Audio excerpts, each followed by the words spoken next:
Mas como eu estava a dizer, quando nós falamos da problemática da salvação, numa perspectiva cristã, não há unanimidade, não há.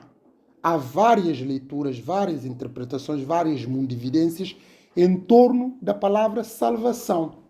Estou a falar do cristianismo no geral. Mas vamos deixar agora numa perspectiva do cristianismo geral e centralizamos agora só num cristianismo protestante.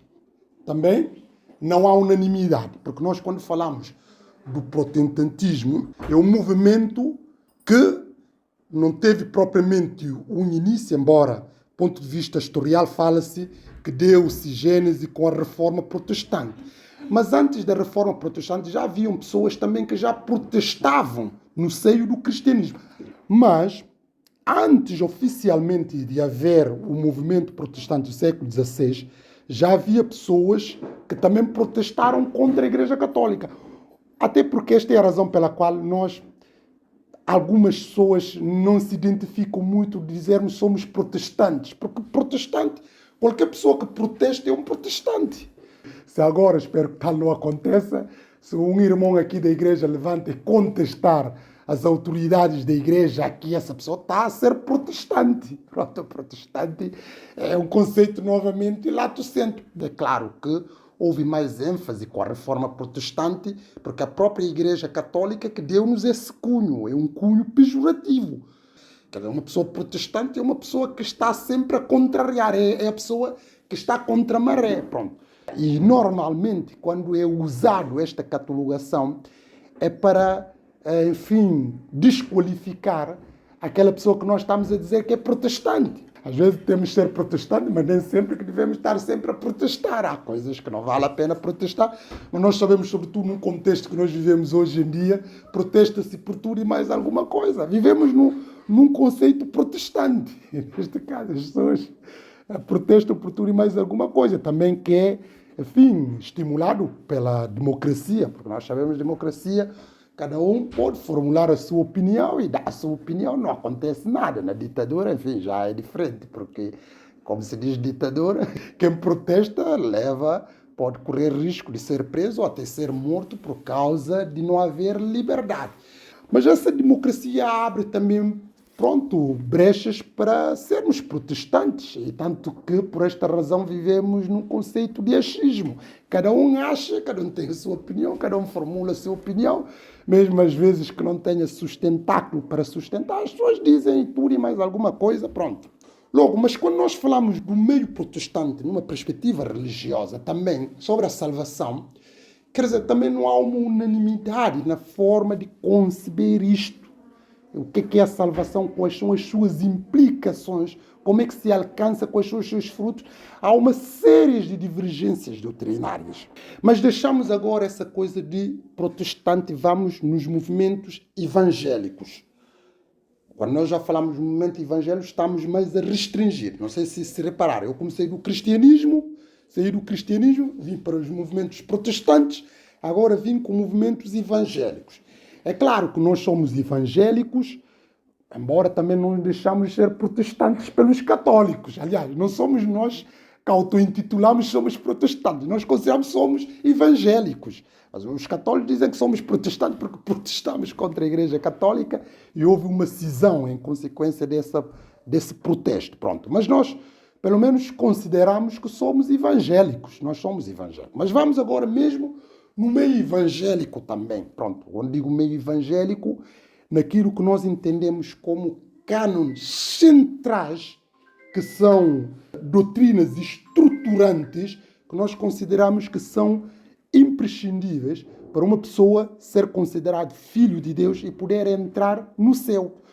Logo, essas pessoas têm que ser evangélicos no sentido que aqueles valores, aquelas sumas doutrinárias, aliás, qualquer pessoa que passa numa igreja evangélica, que nós consideramos evangélicos, quer dizer, temos lá há doutrinas que são essenciais, a doutrina da Trindade, que a pessoa tem que saber quem é Deus Pai, Deus Filho e Deus Espírito Santo, e essa união toda, o papel que ambos têm, o processo da salvação, quem é o Senhor Jesus Cristo, o Espírito Santo, os sinais dos tempos e essas coisas todas, a igreja, quem é a cabeça da igreja. Quer dizer, há todo É claro, pode haver algumas divergências, mas naquilo que é central, não há divergência a esse ponto. Pronto. Mas meio no meio evangélico, quando nós falamos no meio evangélico, nós sabemos que também há muitas sensibilidades e não há unanimidade. Desde logo, se nós começarmos, por exemplo, os movimentos evangélicos não deixam de ser protestantes, atenção. Só que nós, como eu disse, nós propriamente não orgulhamos em ser protestantes, nós orgulhamos em sermos evangélicos, pronto. Mas também se nos chamarem protestantes, também não ficamos ofendidos por isso. Somos protestantes na medida que protestamos contra a Igreja Católica. Mas o meio evangélico, os meios que começaram, mais que podemos dizer, o meio evangélico tradicional, que vieram logo depois da Reforma Protestante, aquelas igrejas que não deixam também de ser denominações, porque isso que eu estou a chamar são denominações, com sensibilidades um pouco diferentes. E cada vez mais estão a distanciar-se um pouco daquilo que podemos dizer, etc, etc. Mas mesmo essas denominações também, não há um consenso em torno do processo da salvação. Mas eram chamadas igrejas evangélicas tradicionais na medida que são dos primeiros que vieram logo, pronto, apesar de ramificarem, mas eram dos primeiros que surgiram depois do século XVI. Não estou a falar dos protestantes, do meio evangélico, nós consideramos. Mas depois, com essas divergências, as coisas vão ainda complicar-se ainda. Os surgimentos dos movimentos pentecostais, nos finais do século XIX para início do século XX. Ou seja, os movimentos pentecostais, não vou agora falar aqui porque vocês sabem qual é a diferenciação do meio evangélico, das igrejas evangélicas tradicionais com as igrejas evangélicas pentecostais que surgiram nos Estados Unidos, enfim, que vieram dar uma outra perspectiva evangélica na forma de encarar o cristianismo, os movimentos pentecostais. Logo, isso ramificou de uma forma muito mais. O meio evangélico adoçou, porque, se de um lado, esses movimentos que nós chamamos movimentos tradicionais, mais conservadores, que não, de alguma certa forma, não conseguiam, era entender uma crítica de que esses movimentos eram mais movimento elitista. Porque vocês sabem, nós quando falamos dos precursores da Reforma Protestante, Martinho Lutero, Zwinglio, João Calvino, Menos Simons, essas pessoas, qual era a preocupação que eles tinham para a Reforma Protestante? Era para adoçar um ensino, eram pessoas, teólogos reputados, muito do ensino. Logo, eles atacaram a Igreja Católica numa perspectiva de ensino. Aliás, vocês vão ver a diferenciação quando falo desse movimento evangélico tradicional. O caráter distintivo tem a ver com ênfase no estudo da palavra de Deus. Esses meios enfatizam muito o conceito do estudo da palavra de Deus. Por quê? Porque os próprios precursores destes movimentos eram pessoas muito letradas. E eles, para tentar fazer face à Igreja Católica, vocês sabem também, a Igreja Católica dá muita ênfase ao estudo da palavra. Só que a Igreja Católica não é tanto daquela coisa do sacerdócio universal. Era só uma elite, essa elite que vai estudando e vai passando informação aos outros. Há um monopólio de um círculo restrito. Nós às vezes dizemos assim, os católicos não conhecem a palavra. É verdade de um lado, mas do outro lado não é 100% verdade. Na medida que os teólogos católicos, eles são muito estudiosos, são pessoas que estudam muito a palavra, tem bons teólogos. Só que o povo, eles não são dados essa prerrogativa de estímulo. Aquilo só é reservado a esta nata sacerdotal, por aí fora. Mas os católicos são bons a nível do estudo da palavra. Podemos divergir lá coisas, mas eles enfatizam muito o estudo da palavra. Só que o povo normal não tem isso.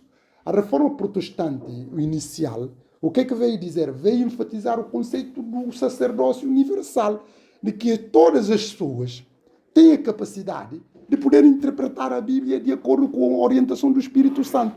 Mas para isso chegarmos a esse ponto do sacerdócio universal, é preciso investir no conhecimento das pessoas, porque não é qualquer pessoa também que levanta só e faz uma interpretação. É preciso saber as regras de interpretação, estudar e conhecer a Bíblia para poder saber o que é que a Bíblia diz e poder interpretar.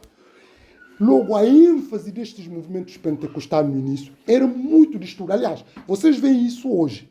A nossa igreja é dessa ramificação, os meios batistas. Nós, a ênfase é muito assentada no estudo da palavra de Deus. A escola dominical, não é só a nossa igreja, qualquer igreja batista que vem, essa é uma das coisas distintivas que nós temos. Por quê? Porque nós herdamos isso destes movimentos tradicionais que vieram. Só que o que é que acontece? Com o surgimento do movimento pentecostal, porque era considerar estudo, nós sabemos também que nem todos, às vezes, também têm capacidade tanto de estudar, ser letrados, mas eles fizeram o esforço de traduzir a Bíblia. A Bíblia passou a ter tradução quase em todas as línguas para difundir para as pessoas poderem ler. Mas até aqui tudo bem. Com o surgimento do movimento pentecostal, veio endossar ainda mais o leque, porque o movimento pentecostal conseguiu penetrar em áreas que o protestantismo inicial não conseguia chegar. Quer dizer, com uma marca tão forte, sobretudo nas classes mais desfavorecidas. Eles conseguiram. Pronto. Com esse surgimento dos movimentos pentecostais, as coisas ainda, entre aspas, houve ainda mais uma diversificação muito abrangente no meio evangélico. Mas não é só os movimentos pentecostais, depois vieram dar novamente com os movimentos neopentecostais. Porque os movimentos pentecostais também, da mesma forma, nós temos, que nós falamos dos evangélicos mais tradicionais, esses movimentos pentecostais surgiram logo, eles também são muito conservadores, diferentemente dos neopentecostais. Em várias questões, por exemplo, nós falamos, por exemplo, a ordenação, um exemplo que eu vou dar, a ordenação, por exemplo, do Ministério Pastoral às mulheres. Quem são pessoas que fazem essas coisas ou que defendem isso? Não são os movimentos pentecostais tradicionais. São esses novos que surgiram depois deles, que às vezes até nem que não têm o modelo da igreja, é um modelo que não há propriamente responsabilidade ou responsabilização, ou seja, uma pessoa levanta e funda a sua igreja, não tem uma hierarquia. As igrejas tradicionais pentecostais, eles têm uma cadeia de hierarquia, sobretudo no conceito do pastor presidente, que vai fiscalizando e por aí fora. Mas tudo isto para dizer o quê? Mesmo ali, se nós formos ver o conceito da salvação, também não há unanimidade a isto. Mas vamos deixar isso, restringimos ainda, só centralizamos na nossa denominação dos batistas. Há batistas que são mais batistas ultraconservadores, sobretudo que vieram com os batistas do sul dos Estados Unidos, que são ultraconservadores, são muito conservadores nas posições. Mas depois temos aqueles batistas que são moderados e nós temos aqueles outros batistas que nós consideramos que são liberais, mas eles são dizer batistas renovados. Bem, eu sei esse conceito de batistas renovados. Há de tudo e mais alguma coisa. Por exemplo, os movimentos evangélicos tradicionais, qual é a marca distintiva que nós temos? Eu falei que a questão de ênfase no estudo da palavra. Os movimentos pentecostais, a ênfase não é isso. Não é que não enfatizam a palavra, não é. Mas a característica distintiva é oração e missões. Porque o movimento começou com esta ideia, que, enfim, da ideia de oração e, sobretudo, missão, mas, sobretudo, a questão do glosolalia, de onde falar em línguas. Os movimentos pentecostais, que diferencia conosco, a ênfase que eles dão, qualquer igreja pentecostal que vocês entram, vão ver, por exemplo, nós aqui, não é que nós também não damos ênfase à oração, mas se nós formos ver, as pessoas mais enfatizam a palavra do que propriamente a oração. Aliás, até os próprios pentecostais dizem, os batistas, além de não orarem, não fazem missões, o que de todo, pronto, não é bem assim. Mas nós também, é uma forma, quase um ataque, nós também dizemos que eles não conhecem a palavra, mas não é bem também assim, pronto. Só que há uma ênfase. Aqui tudo colabora, porque Deus é que faz isso tudo. Nós enfatizamos muito a palavra, não quer dizer que nós não damos importância à oração ou missões e evangelização, e eles enfatizam a questão da oração e, sobretudo, missões. Mas atenção, eu estava a falar, eles dizem assim, nós não fazemos missões. É verdade que os movimentos pentecostais enfatizam muito missões. Mas vocês sabem, missões, sobretudo, de estar envolvido, de participar. Mas como eu estava a dizer, por exemplo, se vocês forem ver quem são pessoas que patrocinam mais missões no mundo, não sei se vocês sabem quem são. São, sobretudo, esses meios tradicionais, porque vocês sabem, quanto mais se um crente tiver mais condições, quer dizer, esse crente tem mais um poder de apoio, sobretudo se começar a dar, se for só fiel nos dízimos, nem precisamos ainda falar de oferta. Logo, às vezes, até uma pessoa pode estar na missão, a trabalhar, mas há muitas pessoas que não estão ali no treino, mas que financiam, pronto. Isso tudo colabora. Por isso essa coisa, às vezes, dizer que nós não fazemos missão, pronto, não é bem assim. E da mesma forma também quando dizemos, eles não conhecem a palavra, não sei o que, não é bem assim, pronto. Mas o problema até nem é isso que diferencia, porque mesmo os movimentos pentecostais, que eu estou a dizer tradicionais, eles não aceitam a ordenação ministerial das mulheres. Não aceitam isso. Os movimentos pentecostais tradicionais, as igrejas Assembleias de Deus, por exemplo, da Convenção, sobretudo da Convenção, mesmo aqui em Portugal, em qualquer parte, eles não aceitam, eles são muito conservadores. Tanto do ponto de vista de costume, a diferenciação connosco, essas diferenciações do ponto de questão, por exemplo, do batismo do Espírito Santo, que eu não quero estar aqui a aflorar essa forma de liturgia, essas coisas, mas é esse ponto. Do resto, não tem assim aquelas grandes diferenças. Mas se tu comparar uma igreja Assembleia de Deus, por exemplo, da Convenção, ou, por exemplo, com a Igreja Universal, porque eles aqui nem se associam a essas igrejas já de serem evangélicas, pronto. Mas isso é para verem como é que há uma complexidade em relação a essas questões. Agora, é claro que ninguém aceita ser chamado liberal, porque liberal, do ponto de vista cristão, é uma coisa que ninguém quer. Por isso eles dizem que são renovados. Renovados, por exemplo, nós falamos sobre a pureza sexual. Há igreja que já dizem que isso aí tem que fazer uma interpretação atualista. Nós falamos a pureza sexual, no sentido que as pessoas só podem fazer sexo quando são casados, legitimamente casados. Mas há círculos do meio evangélico, sobretudo destes movimentos neopentecostais, que já não aceitam isso como uma coisa assente. Por quê? Porque fazem um conceito de interpretação que é uma interpretação atualista. Porque qual é a diferenciação, para chegar a esse ponto, estou a perder tempo nisto, mas é importante, qual é a diferenciação quando nós falamos de uma igreja, por exemplo, liberal, que não é uma igreja, por exemplo, conservadora, independentemente da perspectiva, tem a ver com elementos de interpretação. Porque a interpretação, há corrente que são corrente historicista. Essa corrente historicista entende, historicista ou subjetivista, entende que a interpretação, quando nós interpretamos, por exemplo, uma coisa, nós temos que procurar saber quem escreveu, neste caso, o autor sagrado, o que é que escreveu, qual é a intenção que queria dar. Essa interpretação que nós temos que vincular.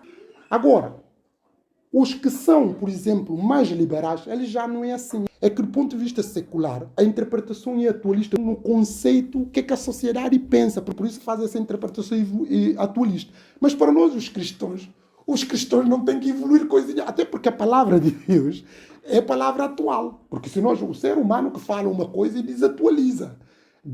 O que Deus fala, como Deus é soberano, a Bíblia, não podemos falar que está desatualizado. Por isso, esses meios, quando nós falamos da pureza sexual, que já não aceitam isso, estou a falar neste caso. Como posso falar, por exemplo, até há igrejas ainda, até questão do aborto, ou, por exemplo, a homossexualidade. Nós vemos até a Igreja Católica, que é conservadora, está a fazer aqui um zigue-zague para tentar legitimar isso.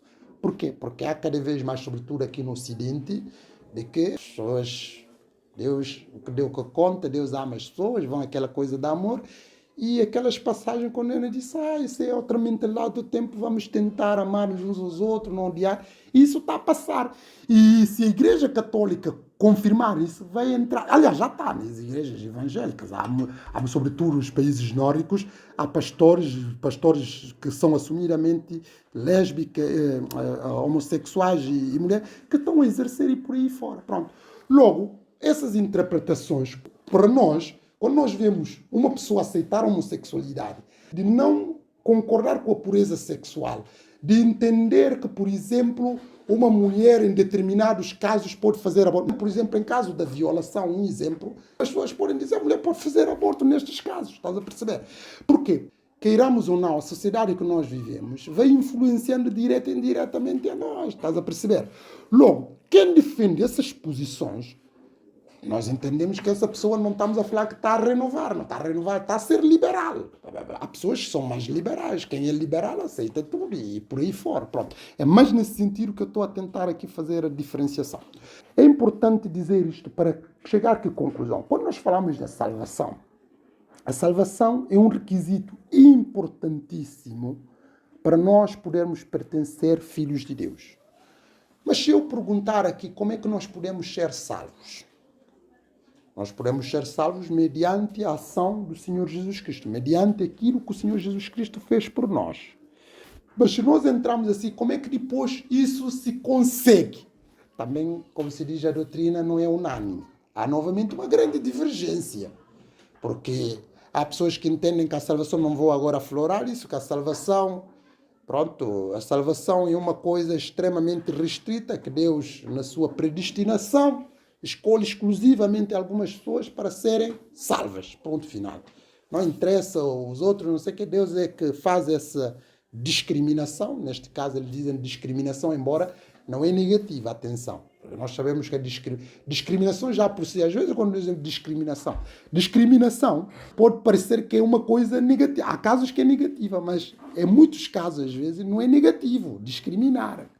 O conceito de justiça, às vezes, é importante também discriminar. Às vezes dizemos assim, a justiça é cega. A justiça não olha para o sexo, para a cor, para a idade, para a aparência, essas coisas tudo. É verdade.